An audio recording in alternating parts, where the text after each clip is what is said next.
Welcome friends! Today's video is about patience and I'm going to share with you the things that I've been doing to have more of it. I am naturally wired. I'm all over the freaking place. I want things now. I wanted stuff done yesterday. Patience has been a huge issue in my life, and of course I'm so far away from perfect. I think it will always present some obstacle for me. I do know though that today is so much better than it was 5 years ago, so I would like to share the things behind my progress. Life has improved so much for me because of it, and it would make me really happy to try to help anybody watching that may also be dealing with impatience. This channel is all about improving everyday life, so if you'd like to be on this journey with me, please subscribe if you haven't already, and let's get started. I think there's a fly in here.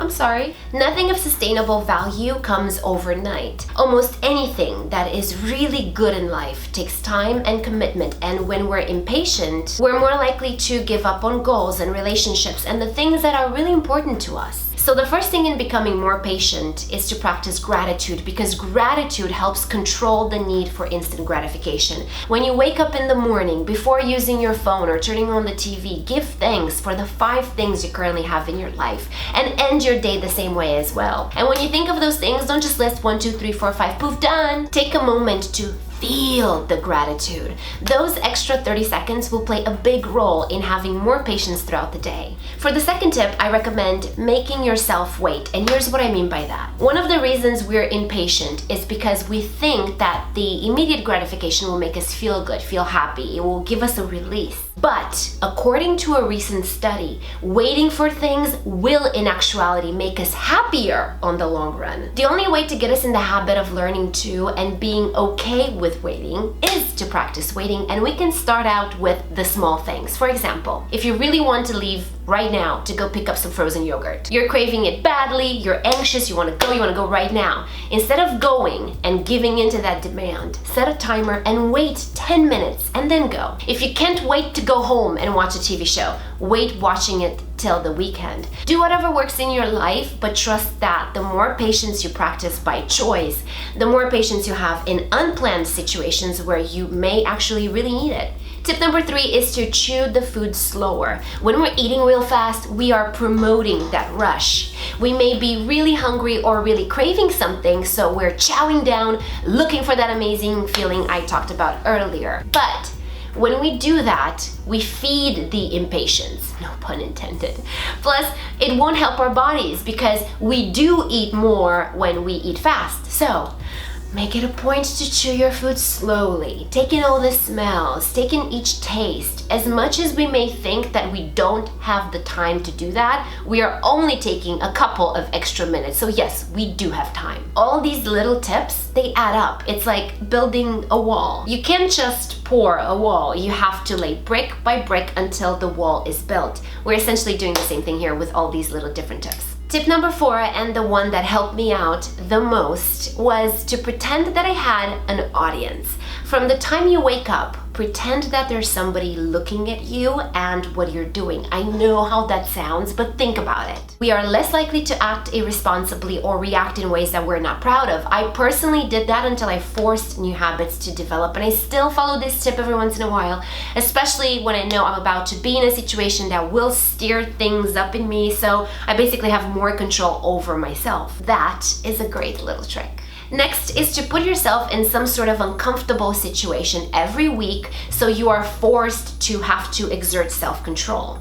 You could have dinner at your favorite fried spot, and you'd have to resist eating anything unhealthy, or ordering dessert if dessert at that spot is your thing. I crack my knuckles a lot, but once a week I have a designated day when I don't. Introducing self-control in your routine helps long-term with patience. Now, mindfulness is one of the most helpful tips, but one of the hardest to achieve. Living in the moment is hard, but it can be done. And when we are in the now, we become aware of how we feel. And when we feel ourselves, we can control ourselves. That includes realizing that we're starting to go off the rails and we need to chill and take a step back. There are some triggers that come with impatience, like short, shallow breaths, jiggling, restless feet, hands starting to tighten, muscles muscles tensing, elevated tone, and irritability. Our job is to recognize these signs because impatience doesn't just happen. And when we do recognize them, we have to follow with some in-the-moment movements that I'm going to share with you. Being able to recognize myself more was and still is a challenge sometimes,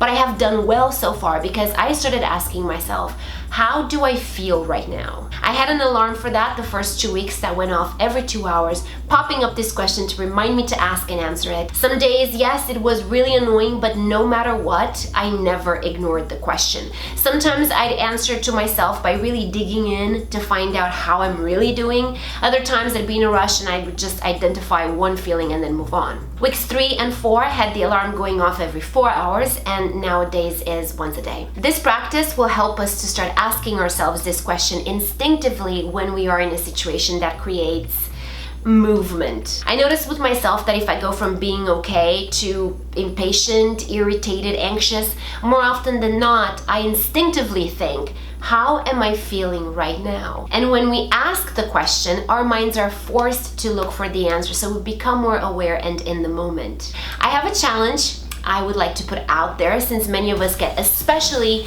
impatient in traffic jams. Next time you are stuck in traffic, take a deep breath, then start looking at the cars around you. One at a time, look at a car, then see who's driving it. Then write a storyline in your mind for that person that you think would fit them. I do that a lot in traffic, actually, concocting like 30-second storylines for people that I think would fit them, where I think that person is going, where they're coming from, what happened to them today. Doing that is a fun disguise for something that raises your awareness of what's around you while distracting you from getting irritated and impatient. And the more you do it, the less you will encourage those feelings. As you elevate your level of self-awareness, you'll start noticing your body signaling you every time you're about to become impatient.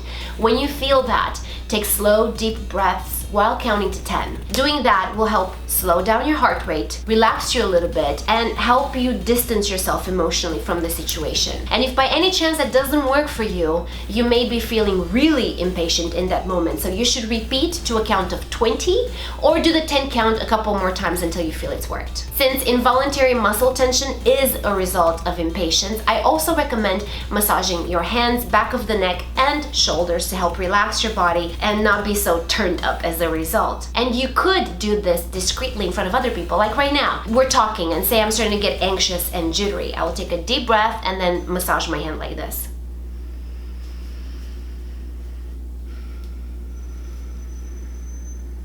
Ta-da! Elevated stress levels also increase impatience, and I've shared some exercises to relieve stress in a previous video. I will link it for you in the description box below so you can check it out when you can. But remember that it is important to control stress when dealing with lack of patience, so the sooner you can practice those exercises, the better. Whenever I feel myself getting all weird, I excuse myself. I literally go to the bathroom where I spend a minute doing one of those exercises, and it works like magic every time. Next tip is to make a list of all the things you will get to experience and all the changes that will happen in your life once you have more patience, and then write a second list of how you will feel once your life has changed. Keep that list handy and read it every week. Take a screenshot of it if you can and save it as your wallpaper as well. The more you see it, the more you will keep yourself accountable. Now, we can't have this video without one of the more obvious tips, but I have to say it because usually the more important tips are commonly heard, and because of that, they're even more commonly overlooked. Understanding the roots of our problems will get us halfway to the road of healing. That's just bottom line. Because instant gratification gives us that temporary high, we have to understand where those addictive sentiments come from. The triggers could be coming from something from your earlier years. It could be certain people with whom you're more impatient with, certain words or phrases, even circumstances or different events. That's why not only spending some introspective time thinking of the past would be a good idea, but also writing down real quick where you were when you got impatient and what happened. Keeping that track will help you put your finger on what triggers those feelings. At the core of most triggers is a truth that may take some time to figure out or accept, but the sooner we get over that initial hump, it will get easier and our lives will get better, and that's just the way it is. I'll put together a one-page PDF that will help you keep track of those moments in in the present day. You'll have a section there where you can write the date and the day of the week when you experienced the impatience, where you were and who you were with, and if you start filling it out, you're most likely going to start noticing trends. So from there, you can make the adjustments necessary because you will be able to realize what is triggering you. I will send that PDF via email, so please keep an eye out for it coming this Friday. And if you liked this video or you learned something new, please give it a like and subscribe to this little channel if you haven't already. I love you so much for watching. May good luck and fortune follow you everywhere you go, today and every day. I will see you Friday in a new video. Bye!